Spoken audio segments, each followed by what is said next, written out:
بسم اللہ الرحمن الرحیم۔ ابتدا ہے رب ذوالجلال کے بابرکت نام سے، جس نے بلبل کو گیت، بہاروں کو پھول، گٹاؤں کو مستی، چشموں کو روانی اور سمندروں کو طغیانی بخشی۔ درود بھیجتا ہوں نبی آخر الزمان پر جو شاہ دو جہان ہے۔ عزیز طلبہ، آج ہم اخلاق نبوی صلی اللہ علیہ وسلم کا سب سے آخری ٹاپک کریں گے، اولاد سے محبت، یعنی حضور پاک صلی اللہ علیہ وسلم اپنی اولاد سے کس طرح محبت کرتے تھے۔ اوروں کی اولاد سے بھی نبی اسلام بہت محبت کرتے تھے، یہاں تک کہ کفار کی اولاد سے بھی، مشرکین کی اولاد سے بھی حضور پاک صلی اللہ علیہ وسلم بہت زیادہ محبت کیا کرتے تھے۔ لیکن اس ٹاپک میں جو مصنف نے لکھا ہے، اس میں ہم حضور پاک صلی اللہ علیہ وسلم کی اولاد سے محبت کی جو پہلو ہے اس پر بحث کریں گے۔ سب سے پہلے آپ کو بتاتا چلوں کہ اولاد سے محبت سنت رسول ہے،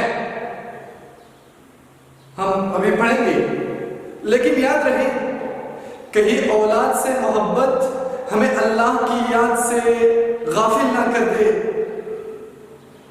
اس لیے قرآن حکیم میں اللہ تعالیٰ فرماتا ہے، انما اموالکم و اولادکم فتنہ، بے شک تمہارے مال اور تمہاری اولاد تمہارے لیے امتحان ہے۔ یعنی اللہ تعالیٰ ہمیں آزماتا ہے، ہمارے امتحان لے رہا ہے کہ آپ اپنی مال اور اولاد کی محبت میں کہیں احکام الہی کو ترک تو نہیں کرتے، کہیں اللہ تعالیٰ کے احکامات کی بجائی میں کوئی رکاوٹ تو حائل نہیں ہو رہی۔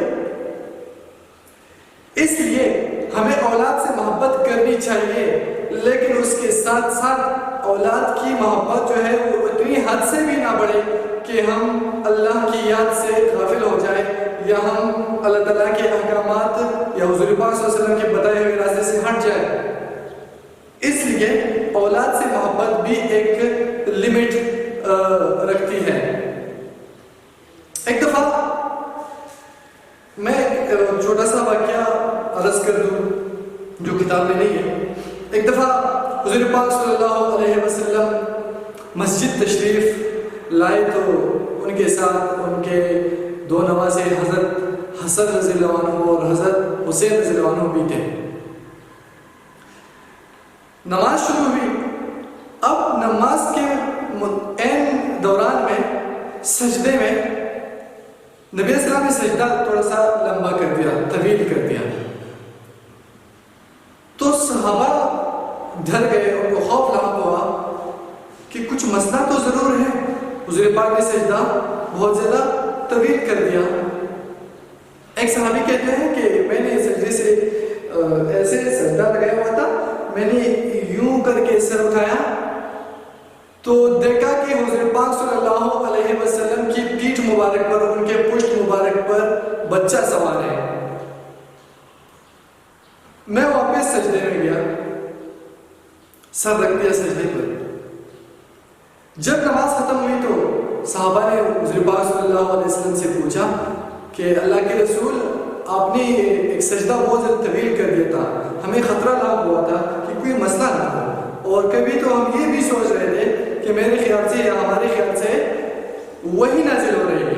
حضور پاک صلی اللہ علیہ وسلم نے فرمایا ایسی کوئی بات نہیں ہے، لیکن سجدے کے دوران بچہ میرے پشت پر بیٹھا تھا اور مجھے یہ گوارا نہیں تھا کہ اس کی ضرورت کی تکمیل ہونے سے پہلے میں اسے اپنے آپ سے ہٹا لوں یا اپنے اوپر سے ہٹا لوں۔ تو اس سے پتہ چلتا ہے کہ حضور پاک صلی اللہ علیہ وسلم اولاد سے کتنی محبت کرتے تھے۔ اب آتے ہیں کتاب کی طرف کہ مصنف کیا لکھتے ہیں۔ مصنف لکھتے ہیں اولاد سے نہایت محبت تھی، یعنی حضور پاک صلی اللہ علیہ وسلم کو اولاد سے نہایت محبت تھی۔ معمول تھا، معمول ہم نے پچھلے لیکچر میں کہا تھا، معمول عدد یعنی وہ کام جو انسان روزانہ کرتے ہیں، روزمرہ کے کام ہوتے ہیں۔ معمول تھا کہ جب کبھی سفر فرماتے تو سب سے آخر میں حضرت فاطمہ الزہرا رضی اللہ عنہا کے پاس جاتے، اور سفر سے واپس آتے تو جو شخص سب سے پہلے باریاب خدمت ہوتا، خدمت میں حاضر ہوتا۔ خدمت میں حاضر ہوتا. وہ بھی حضرت فاطمہ رضی اللہ عنہا ہی وہ تھی. ایک دفعہ کسی غزوے میں گئے, اسی اثنا میں حضرت فاطمہ رضی اللہ عنہا نے دونوں صاحبزادوں یعنی حسنین رضی اللہ عنہم کے لیے چاندی کے کنگن بنوائے. کنگن کلائی کا ایک زیور ہوتا ہے, کلائی کا زیور. یہ زیور چوڑی کی طرح ہوتا ہے, لیکن چوڑی سے قدرے بڑا ہوتا ہے, تو قدرے موٹا ہوتا ہے. چوڑی سے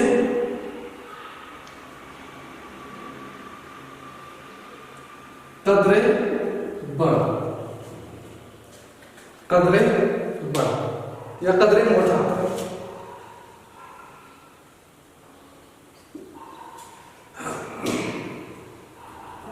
کنگن بنوائے اور دروازے پر پردے لٹکائے. رسول پاک صلی اللہ علیہ وسلم واپس تشریف لائے تو خلاف معمول یعنی عادت کے خلاف, جس طرح وہ پہلے کرتے تھے اس کے خلاف, اس کے برعکس خلاف معمول حضرت فاطمہ رضی اللہ عنہا کے گھر نہیں گئے. وہ سمجھ گئی, فوراً پردوں کو چاک کر ڈالا. چاک کر ڈالا, پھاڑنا. چاک کرنا, پھاڑنا, انہیں پردوں کو ہٹایا یا پردے پھاڑ لیے. چاک کر ڈالا اور صاحبزادوں کے ہاتھ سے کنگن اتار لیے. صاحبزادے روتے ہوئے خدمت اقدس صلی اللہ علیہ وسلم میں حاضر ہوئے. آپ صلی اللہ علیہ وسلم نے کنگن لے کر بازار میں بیچ دیے اور فرمایا کہ ان کے بدلے ہاتھی دانت کے کنگن لا دو. حضرت فاطمہ رضی اللہ عنہا جب آپ صلی اللہ علیہ وسلم کی خدمت میں تشریف لاتی تو آپ صلی اللہ علیہ وسلم کھڑے ہوتے. ہم نے ہمارے معاشرے میں جب بڑے آتے ہیں تو ہم کھڑے ہو جاتے ہیں, یہ بہت اچھی بات ہے, تعظیم ہے, عزت ہے.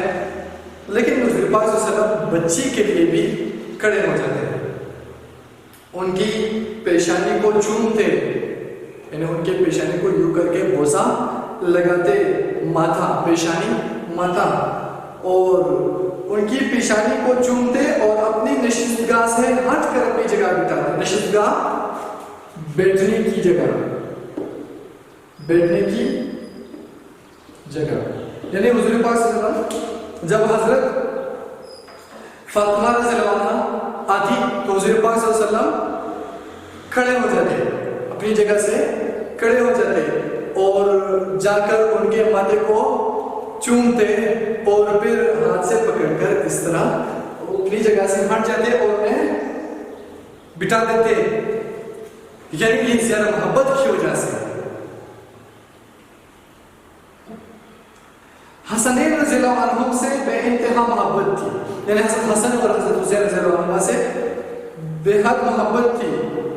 فرماتے تھے یہ میرے گلدستے ہیں. حضرت فاطمہ کے گھر تشریف لے جاتے تو فرماتے کہ میرے بچوں کو لانا. وہ صاحبزادوں کو لاتی, آپ صلی اللہ علیہ وسلم ان کو چومتے اور سینے سے لپٹاتے, یعنی سینے سے لگا دیتے. ایک دفعہ مسجد میں خطبہ فرما رہے تھے, یہ بات غور کرنے میں سنیے. مسجد میں خطبہ فرما رہے تھے, اتفاق سے حسین رضی اللہ عنہ سرخ کپڑے پہنے ہوئے آئے, کم سنی کی وجہ سے, یعنی کم عمری کی وجہ سے.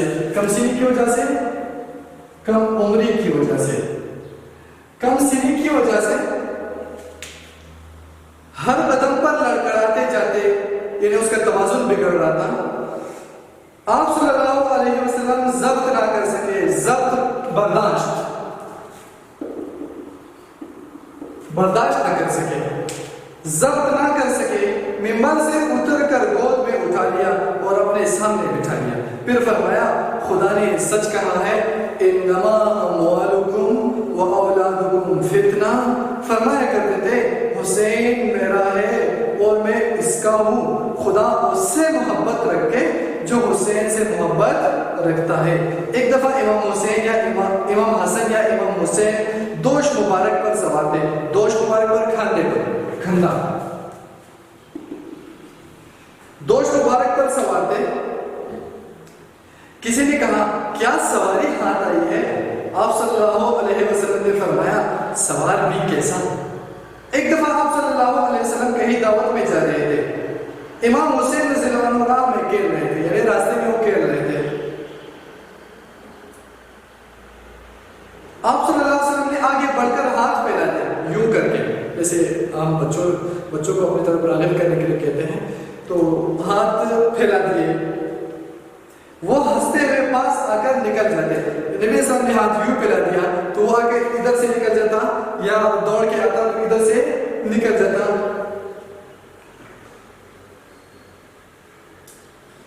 وہ ہنستے ہوئے پاس آ کر نکل جاتے. بالآخر آپ صلی اللہ علیہ وسلم نے ان کو پکڑ ہی لیا. ایک ہاتھ ان کی تھوڑی پر پشتو میں ہم تھوڑی کو زنا بولتے ہیں، زنا. ایک ہاتھ تھوڑی پر اور ایک ہاتھ سر پر رکھ کر سینے سے لپٹا لیا، یعنی سینے سے لگا لیا. پھر فرمایا حسین میرا ہے اور میں اس کا ہوں. اکثر امام حسین رضی اللہ عنہ کو گود میں لیتے اور ان کے منہ میں منہ ڈالتے اور فرماتے کہ خدایا میں اس کو چاہتا ہوں اور اس کو بھی چاہتا ہوں جو اس کو چاہے. آپ صلی اللہ علیہ وسلم کے داماد بیٹی کا شوہر، پشتو میں کہتے ہیں زم. حضرت زینب رضی اللہ عنہ کے شوہر جب بدر سے یعنی جنگ بدر سے قید ہو کر آئے تو فدیے کی رقم ادا نہ کر سکے تو گھر کے ہلا بھیجا. حضرت زینب رضی اللہ عنہ نے اپنے گلے کا ہار بیچ دیا. یہ وہ ہار تھا جو حضرت زینب کے جہیز میں حضرت خدیجہ نے ان کو دیا تھا. رسول پاک صلی اللہ علیہ وسلم نے ہار دیکھا تو بےتاب ہو گئے. بے قرار مضطرب بے چین بےتاب ہو گئے اور آنکھوں سے آنسو نکل آئے. پھر صحابہ رضی اللہ عنہم سے فرمایا کہ اگر تمہاری مرضی ہو تو ہار زینب کو بیچ دوں. سب نے بصر و چشم منظور کیا. بصر و چشم سرانگوں پر مطلب ہے بخوش بصر و چشم سرانگوں پر یعنی خوشی کے ساتھ.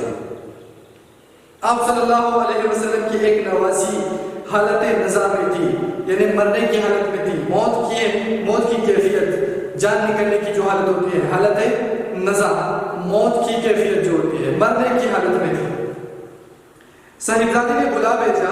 آپ صلی اللہ علیہ وسلم تشریف لے گئے تو لڑکی اسی حالت میں آغوش مبارک میں رکھ دی گئی. آغوش گود پشتو میں ہم کہتے ہیں ریگا گود. آغوش مبارک میں رکھ دی گئی. آپ صلی اللہ علیہ وسلم نے اس کی حالت دیکھی تو آنکھوں سے آنسو جاری ہو گئے. حضرت سعد رضی اللہ عنہ نے کہا یا رسول اللہ صلی اللہ علیہ وسلم، آپ صلی اللہ علیہ وسلم یہ کیا کر رہے ہیں؟ آپ صلی اللہ علیہ وسلم نے فرمایا یہ رحم ہے جس کو خدا نے اپنے بندوں کے دلوں میں ڈال دیا. حضرت ابراہیم کی وفات پر بھی آپ صلی اللہ علیہ وسلم آبدیدہ ہو کر فرمایا تھا آبدیدہ آنسو برانا اشک آنا. آبدیدہ ہونا آنسو برانا اشک آنا. آنسو برانا اشک آنا، آنکھوں میں آنسو آنا.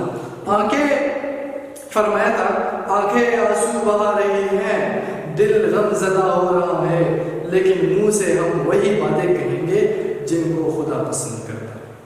عزیز طلبہ، یہ سبق اختتام پذیر ہوا اور آپ گھر میں کوشش کریں کہ اس کو زیادہ سے زیادہ پڑھیں. 2-3 دفعہ اس کو پڑھیں بھی، ریڈ آؤٹ بھی کریں، اس کے میننگ پر، اس کے معنوں پر غور و خوض کریں.